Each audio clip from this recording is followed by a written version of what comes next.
How's it going? So we've never debated before, so it's a pleasure to be getting to talk on a topic. It's a very fun topic. It's one I like a lot.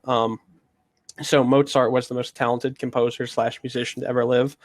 So the first thing I'd like to start off is that I think we really need to look at the word talented, because we can't just have like a battle of achievements, right? Because comparing somebody like Mozart to Beethoven and Bach, which is mainly what the argument normally comes down to, Mozart lived a significantly shorter life than both of them. He died at the age of 35, which was 21 years of a shorter life than Beethoven and 30 years of a shorter life than Bach. So I think this comes down a lot more to like quality than it does simply to how much there is out there.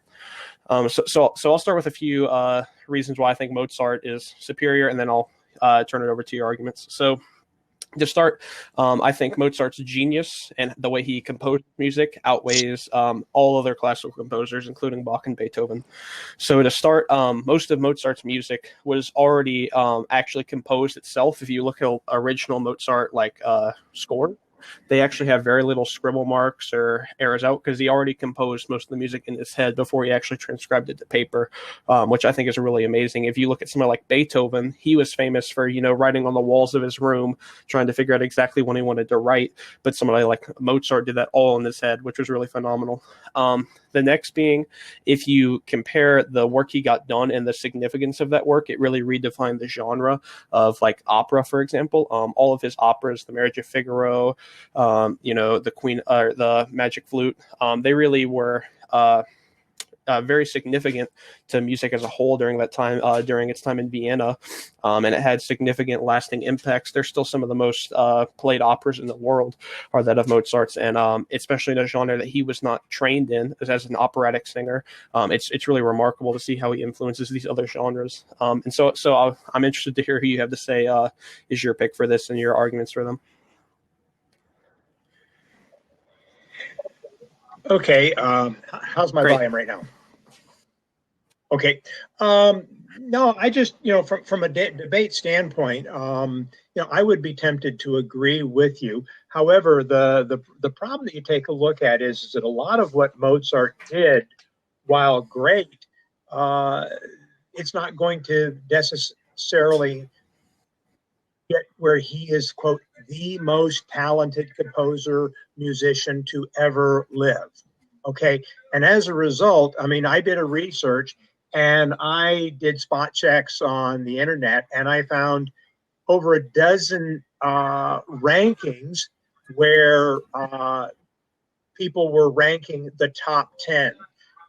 New York Times, various music schools, music, and it is not unusual for Mozart to be in the top 3 or 4, but uh, a very small percentage of those put Mozart as number one. One of them had Mozart as number two, but they had Bach as number one and Beethoven as number three. Another one had Beethoven as number one, Mozart as number two, and Bach was number three.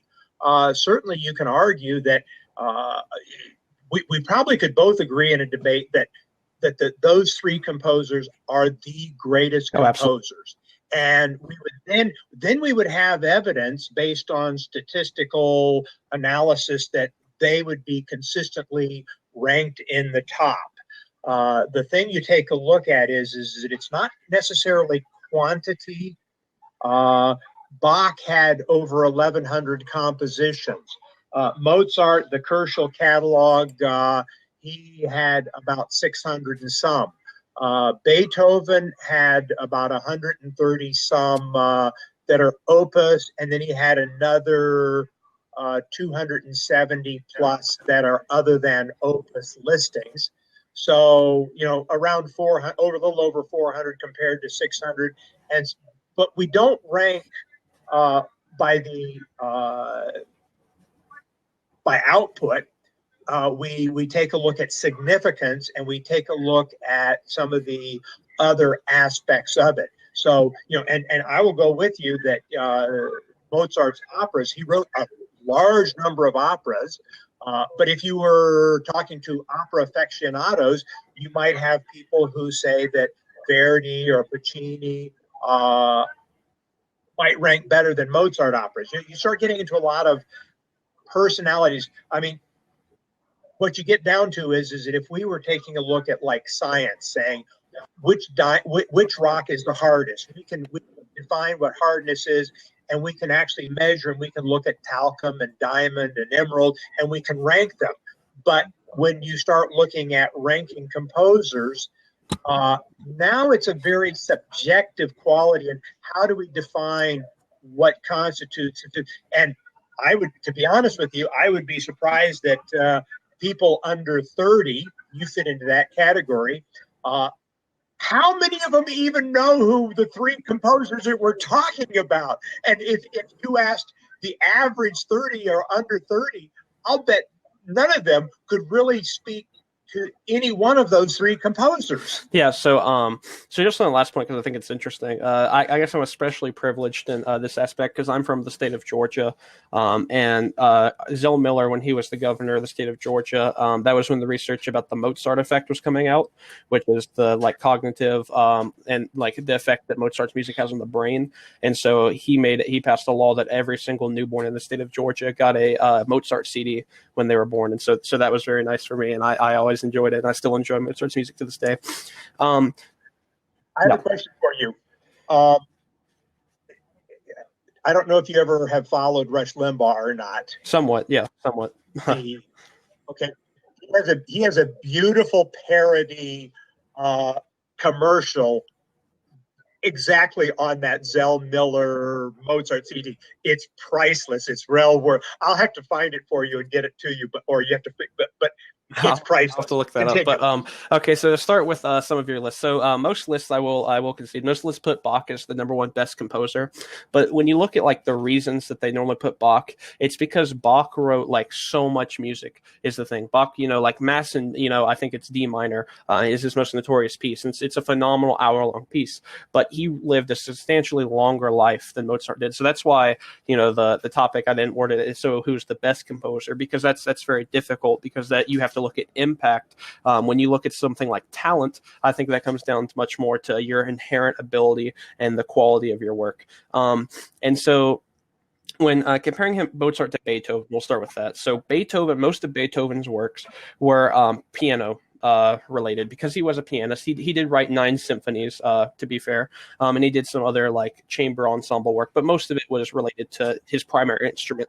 And so I relate that to somebody like Mozart, who was also a pianist, and that was his primary instrument. He performed for, I believe it was the royal family in Italy when he was like 8 years old, or maybe even younger, like 5 or something. He was from a very young age a renowned pianist.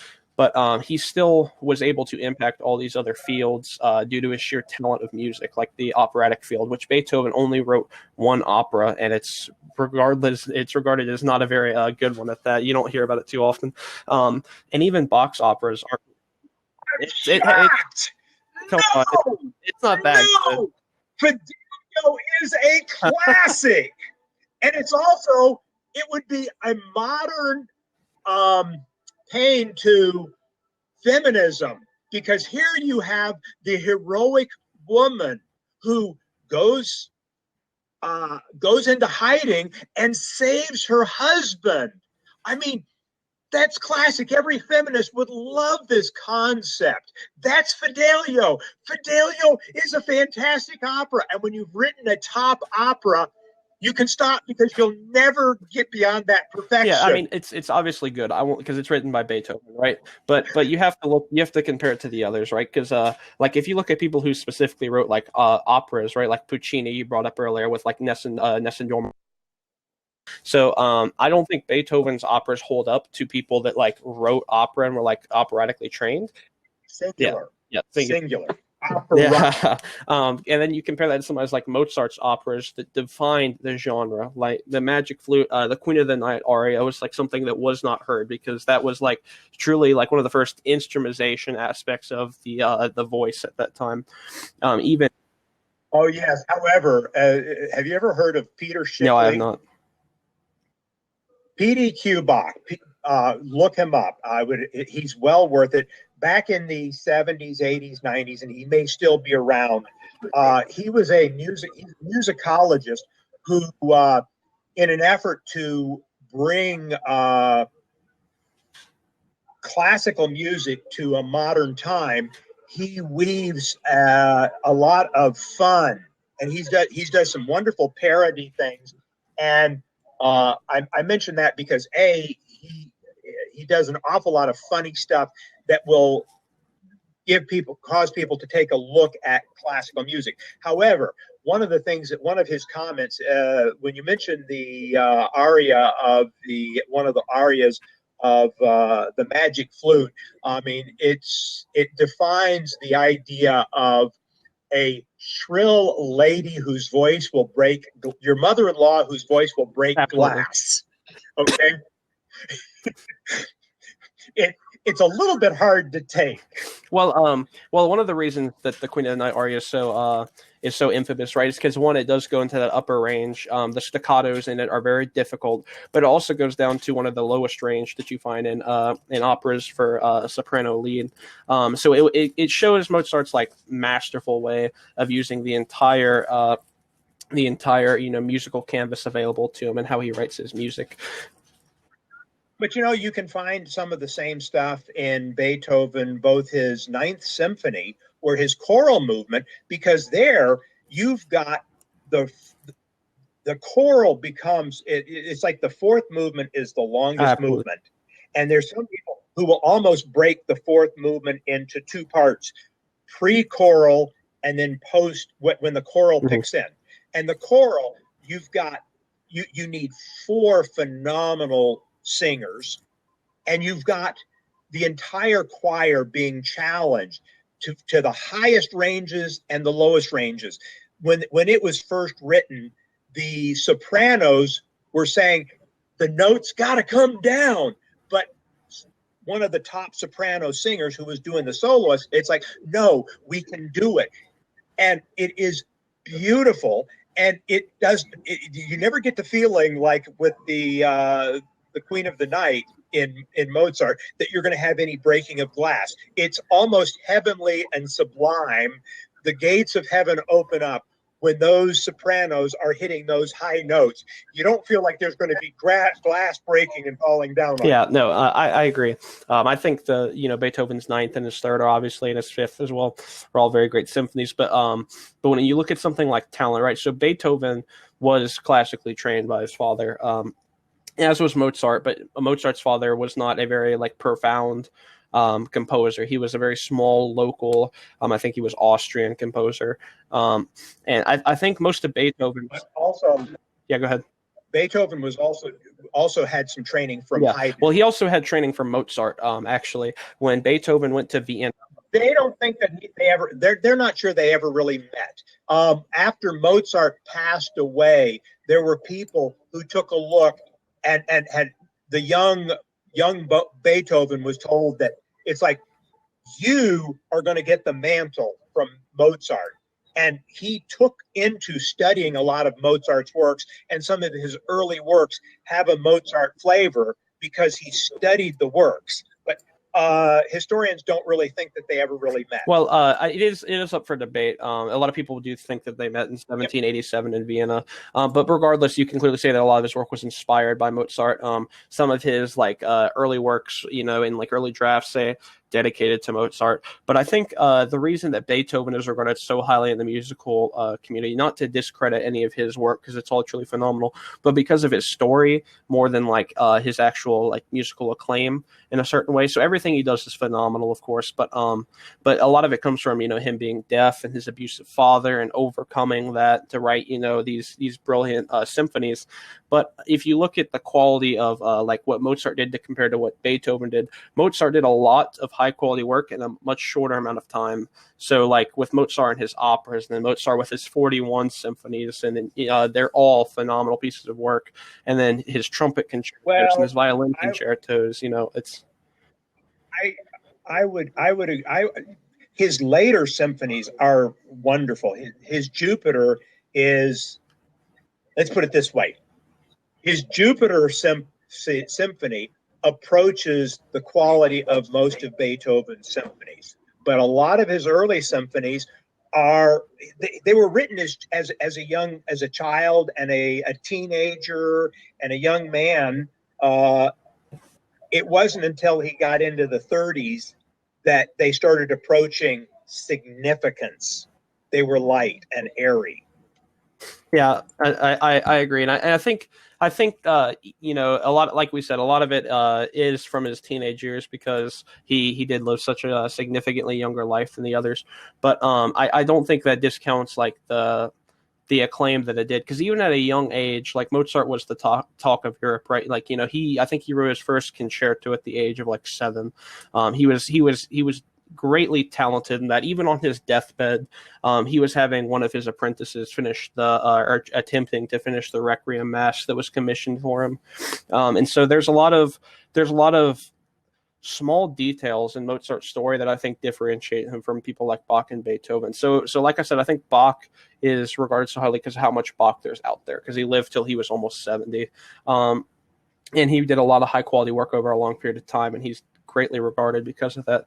But the talent and the like abilities of Mozart are something that I think really differentiates him, like how he didn't have to normally, like, his final draft of score was it. He didn't require copies because just he already have the music mentally composed in his head. There's very few drafts of like Mozart music out there that are rather messy compared to somebody like Beethoven that was writing all up and down the walls and, you know, on the shutters of his windows in the house that he was renting in the famous story. But even like when Mozart would like write operas and he'd perform the operas in Vienna, he would still make part to have somebody else up and conduct for perhaps an act, and he would go play instruments throughout in the orchestra or perhaps play the piano for a part like he did in the Magic Flute when it premiered in Vienna. So he still took a very active role in his musicianship, which he was at the time probably the best pianist in the world. I think it's pretty safe to say. He could very because this was before Beethoven, rose to such a statue in Mozart's earlier in his 20s, early 30s. Eventually, Beethoven probably did become a better pianist than him. I'll concede to that, because Beethoven was a very phenomenal piano player and composer. But overall, when you look at the quality of Mozart's work and his musicianship and the active approach he took to it, I think it really speaks for itself and his inherent talent. Yep, I mean, we're now kind of debating over certain Yeah. assigned things. You know, we're going to go back to the basics, and the basics is that there is no scientific standard by which we can rate Mozart as the most talented. If we look at opinions, we're going to find that Mozart will be in the top 10, but most don't put him as number one. A lot of other people end up showing in number one. So I would argue that your debate topic fails strictly because there are others that are reasonably good. In favor of Mozart, I don't know if you're aware of 2 interesting factoids about Mozart. A, he had perfect pitch. Absolutely. Okay, and the thing is that there, like in the Vatican, there was a performance that was routinely done that was I forget, it's like an hour or so musical piece, and the Vatican tightly controlled it, and nothing ever went out of the Vatican on it. That piece was tightly held. Mozart went in and listened to it, went back home, and wrote it all out.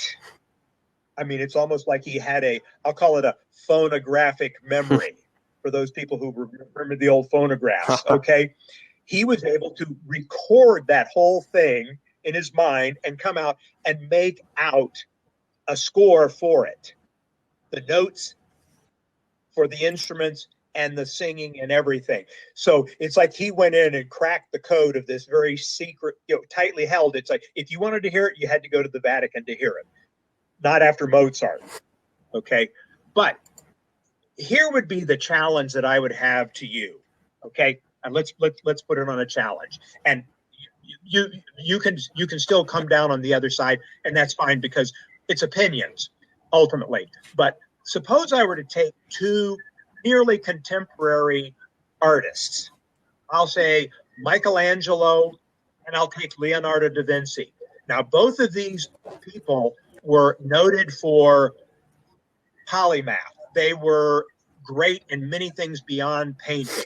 Okay, Michelangelo was a sculptor, an artist. an architect. Leonardo da Vinci was sort of a scientist. His anatomical sketches were phenomenal. Okay, both of them were just phenomenal in everything that they did. And you can compare paintings and argue over which paintings, who was a better painter, right? But suppose I took one of Michelangelo's paintings and said, okay, like the Sistine Chapel, and then I take, say, Da Vinci's Last Supper or Mona Lisa. But I'm going to say this is an alternate universe, and the Da Vinci work was painted by a blind man. And now you're looking at going, boy, they're both beautiful, but this, the artwork is phenomenal, and it was done by a blind man. Wow. I would challenge you to take any one of Mozart's works and say his Beethoven's Ninth Symphony and Beethoven's Missa Solemnis were both written when he was totally, completely stone deaf. Composing a music of that quality while totally stone deaf. That guy had an inner sense of what it was. And the markups, it's on it. It's like he's playing it in his mind. No, I can make it better. And he changes it and he changes it and he changes it. The artistic work that is in the Missa Solemna and the Ninth Symphony, written by a deaf man, is just mind-boggling.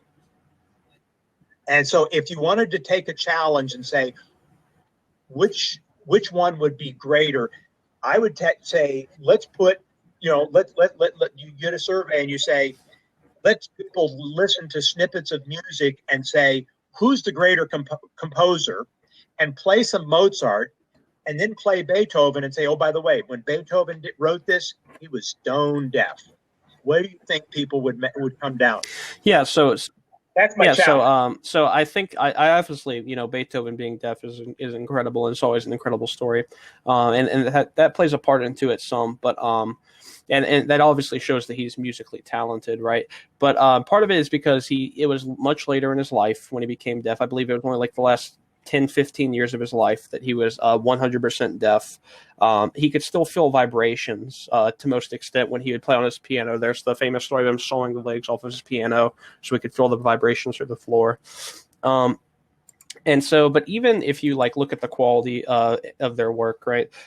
When you have Beethoven, who wrote, glorious symphonies, he wrote some great solo piano work, one opera, which is fairly good, but you don't have the same quality in genres that he was not profound to that you have with Mozart, right? So I'm a trumpet player myself, all-state trumpet player.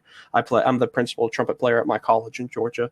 And, the Mozart trumpet concerto is insanely complex and masterful for the instrument, even though Mozart himself never played trumpet. And even at the time, they didn't even have valved trumpets. They only had the keys on them.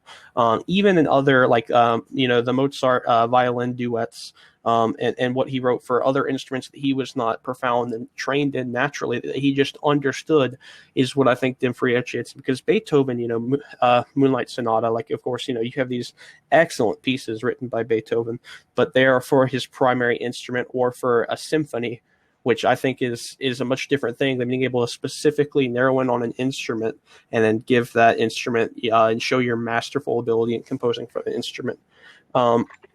And so I do have to give Beethoven credit, obviously, for being deaf, but I think when you still look at the quality of their music and how they define the genre for these individual instruments, that Mozart still kind of pulls ahead in that aspect. And when you look at something like talent, of course, that's the thing that keeps coming down to, talent's defined as having a natural ability or skill for something. Beethoven was trained by his father, who was quite abusive. I think that's the theory that most people still go with, is he became deaf because his father beat him. Is one of the theories that I know is out there. His father was quite abusive to make him the perfect pianist, and compare that to Mozart, who had a very little musical background besides his father, who was a mediocre local composer, and then suddenly just boom, he's playing for the royal family at the age of 5, writing a concerto at the age of 8. in writing dozens and dozens of symphonies over the course of his life, and concertos and operas that redefine all these genres, even though he didn't have training in those specific aspects. You mentioned Mozart writing for all sorts of instruments to which he may not have played for. Well, Beethoven also was fairly diverse, and I would argue that. Are you familiar with Wellington's Victory? Yes. Okay, I mean, there it is. He wrote a piece of music that was designed for a wide variety of instruments, including a mechanical orchestra, a harmonicum that would play a lot of the military bands, and he had a percussion section that was firing different size rifles at different points to weight, shall we say, the music with the audio scenes of a battery between Wellington and Napoleon, punctuated with rifle fire. Rather diverse and interesting piece of music. Would you not agree? No, I absolutely agree that's diverse. But once again, like, you also have to look at, their lifespans, right? Like Mozart, his music stands up to par with almost any in history. I think we can at least, we'll go back and forth on who's better, but Mozart's definitely at the top. I agree with you. Mozart's works stand almost as good as Beethoven. Well, yep. even just in the different categories, right? So like Mozart's opera at the top, up there with Puccini's operas. Mozart's trumpet, I'd say, is up there with Chris Martin's, trumpet works. They're all in each category. They're phenomenal. And this is from somebody that was 35. So Mozart's trumpet concerto, for example, the one that I referred to earlier, I believe he wrote when he was a teenager, which is just astronomical to me to look at that. Compare that to somebody like Beethoven. He wrote. I mean, think that he had a clarinet concerto. Yeah. He had I think, was it 4 concertos for French horn? Yeah, absolutely. I think it was several. Several. I think it was 4, but whatever. But Mozart was extremely versatile. He was extremely great. That's why he deserves ranking right up there with Beethoven, maybe right below him. Yeah. So, but the point that I'm making with this is, like, so Mozart wrote like 36 violin concertos, right? Beethoven, I would doubt wrote nearly as many. I think he wrote some close to around 10. Beethoven wrote night symphonies, and all his Ninth Symphony, Third Symphony, Fifth Symphony, all amazing, and at the top of the symphonies probably to ever be written and ever will be written. You have to look at Beethoven. Like, I believe he spent years working on the Ninth Symphony. I believe like almost 10 years of his life working on this Ninth Symphony. He wanted to make it perfect, and Mozart did not have the privilege to do such things, but yet all of his work still holds up, which shows his talent in the genre. So like when Mozart's working on like one of his best pieces that was never completed was his Requiem Mass, right? A lot of people are very familiar with it, but and it's for a work that wasn't fully completed, it is a thing of beauty. Yeah, absolutely. It is. I love it. Mm-hmm. And that too is almost as good as Beethoven's Requiem Mass. Mm-hmm. Okay, Beethoven wrote several requiems that are beautiful. Are you familiar with his Opus 80 Fantasy and Fantasy? The name sounds familiar. I'm sure if I heard it, I'd recognize it. But it's sort of it has a choral section at the end. It's got 2 movements, and it's got a choral section at the end, and it's sort of it's almost as a foreshadowing of what was going to be the Ninth Symphony. Okay, yeah, I do think I recall what you're talking about. And it's piano. The piano main in the first movement. The piano is part of the orchestra. It's gorgeous. And again, we get back and we'll play fun. My mother always was a position that Mozart was the best composer ever, and I would challenge her as no Beethoven, and we had fun blocking horns. And of course, I'm right and she misses out, but that's okay. She's entitled to her opinion, however wrong it might be. But it is opinion, but here's the other thing you take a look at. A lot of times you will see where instead of trying to rate the most popular composer, the best compiler, the most talented. There'll be like around New Year's Eve, you'll see a lot of classical radio stations, at least in the past, where what they'll do is they will get opinion polls and they will get the top 100 pieces. Okay, and so you may have a good composer that has one in somewhere in the 70s and somewhere in the 30s and somewhere in the 20s, and that kind of shakes it out, because it'd be like, let's vote for the best church choral music, and you might have Mozart coming out high, and you might have Missa Solemnis coming out high, and one comes up the other. Invariably, when you start taking a look at that, arguably, I would say that Beethoven has the most pieces in the top 25 over any other composer, and it is not unusual for the Ninth Symphony to be number one. Yeah, so normally when you rank like symphonies, most people would put Beethoven's at somewhere close to the top of the list, right? Which makes sense, because all of his symphonies are, of course, magnificent, and people are very familiar with them. And I think part of that is very popularized by like culture. So there's been, besides like there's Amadeus, right, which is the Mozart movie, which is pretty historically inaccurate. But there's several Beethoven movies. Hollywood got it wrong. I'm shocked. But there's several Beethoven movies out there, and even in schools, I know we were taught a lot about Beethoven in schools, and I wasn't taught about Mozart ever at one point. And I took music classes and music appreciation for years, and Mozart was barely even mentioned in those classes. You're kidding? No, I'm not kidding whatsoever. And this is the same state that gives out Mozart CDs when you're born. So, yeah, I mean, when I took music, I mean, what's your major? So I'm not actually majoring in music in college. This was when I was. But what is your major? I'm an economics major, and then I'm going to law school. Okay, fine. Because I took music appreciation. I took one or two music classes type stuff when I was, my first couple of years, electives, because I love classical music, and taking classical music classes, it's like, gee, this is going to be easy and fun, because I was already such a hardcore stuff. When the teacher is playing a snippet and it name the tune, I could get them right away. Yeah, I took one of those. I had no problem. I love that, but I was a math and engineering major. Mm-hmm. So I just kind of curious. And you're in Georgia, so you're Eastern Standard Time, and I'm Pacific. Okay. Yeah. But I took one of those classes last semester. I love it. The point being that I think Beethoven's music is a lot more popularized by his story rather than the quality, right? Because somebody like Beethoven, right? Like, he's buried in, I believe it's in Vienna, and he has this, infamous story, like crying when his last symphony's playing. But Mozart was buried in an unmarked grave because he was a commoner, and the commoners didn't get. There's tons of letters you can see, and there's actually historical documents where people were like trying to stop his career because they thought he was just this dirty commoner, and they didn't deny his genius. Well, they want him in the light. Beethoven was also a commoner. At one point, Beethoven was trying to get custody of his nephew from the nephew's mother, who had been a person of ill repute. And they're in the Austria area of Vienna. There are two court systems. There's a court systems for the nobles and a court systems for the commoners. And Ludwig van Beethoven, V-A-N, is a commoner.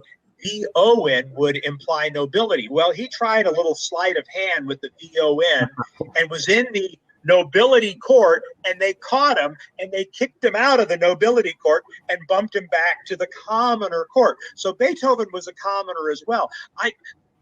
I suspect that the thing is that Mozart was a treasure that people did not know what they had until he passed away. And I think Mozart made things more and more popular, and Beethoven benefited from the fact that what Mozart started became more and more popularizing of the music, and it's not just something for the nobles. And so when Mozart passed away, it was like, well, who's going to be the next Mozart? And most people identified Beethoven as a young man, was clearly ready to pick up where Mozart left off and continue on and do more. and he certainly did not disappoint. No, of course not. But I think that part of it you have to look at how much of Beethoven's early works were inspired by Mozart.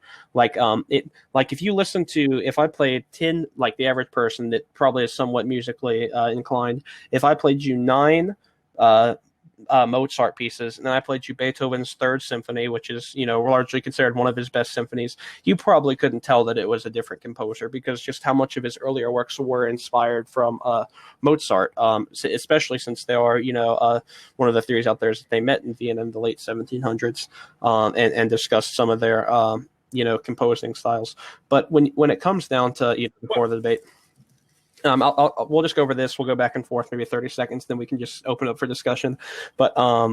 But it's like when you look at the talent, and that's what it keeps coming down to for me, the talent. I don't think anybody had an impact across a wide variety of fields in such a short amount of time that Mozart did, with how like his genius to be able to just compose pieces off the fly. On his deathbed, he's still writing music or having his apprentice write music because he couldn't even lift his arm. Multiple pieces at the same time. He would come into rehearsals about an hour early and write it down on a piece of paper because he already had it done in his head, but he just hadn't found time to write it down. And I think that's what kind of differentiates him from someone like Beethoven that just kind of is more of his story. And while phenomenal, his work doesn't hold up to the same quality on a large variety of fields that Mozart's did. I would disagree with ever saying their work doesn't hold up to the same quality. Both of them have work that has stand the measure of time. And it is, and the one point is that whenever you have something that precedes you, if there's good stuff, early Beethoven has a Mozart flavor. Brahms, when Brahms waited until late in his life before he started writing symphonies. He felt that anytime he started to think of writing a symphony, there was the presence of this giant Beethoven down on him, kind of going, how do I do it? A lot of people will say Brahms' First Symphony is sort of like it's a tribute to Beethoven, and it's almost a Beethovenian symphony that Beethoven might have written years later. Okay, that is not unusual because you see these periods of time. Bach was basically transitioning from the Baroque into what would eventually become early classical, and Mozart would be the epitome of the classical, and then Beethoven was classical and starting into the Romantic period. So, and future composers would take a look, and they would look at some of the things that worked in the past, and they would grab portions that they liked and felt with, and then could go there. So you'll see the flavors of music of previous composers onto new composers will do. Nothing wrong with that. That's to be expected. Yeah, so and I'm not saying there's a problem with that, but I think that clearly shows that Mozart was doing something right. And so last thing on this I'll say is I'm like I said, I'm not trying to say that Beethoven's music's bad or not up to quality by any means, but I don't think you see the large impact on the variety of fields that Mozart has.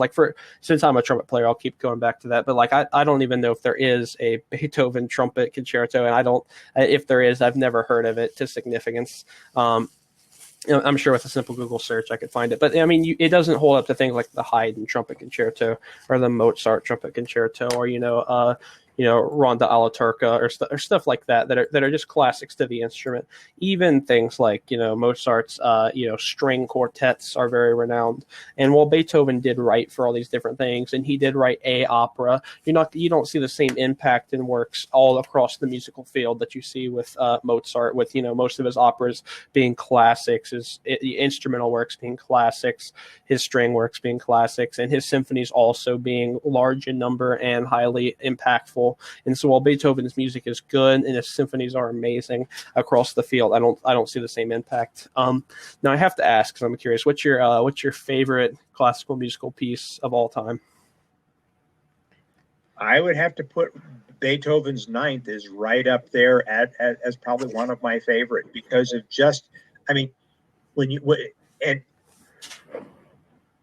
his first three movements, it's like he's got a theme. and he develops that theme in each of the three movements.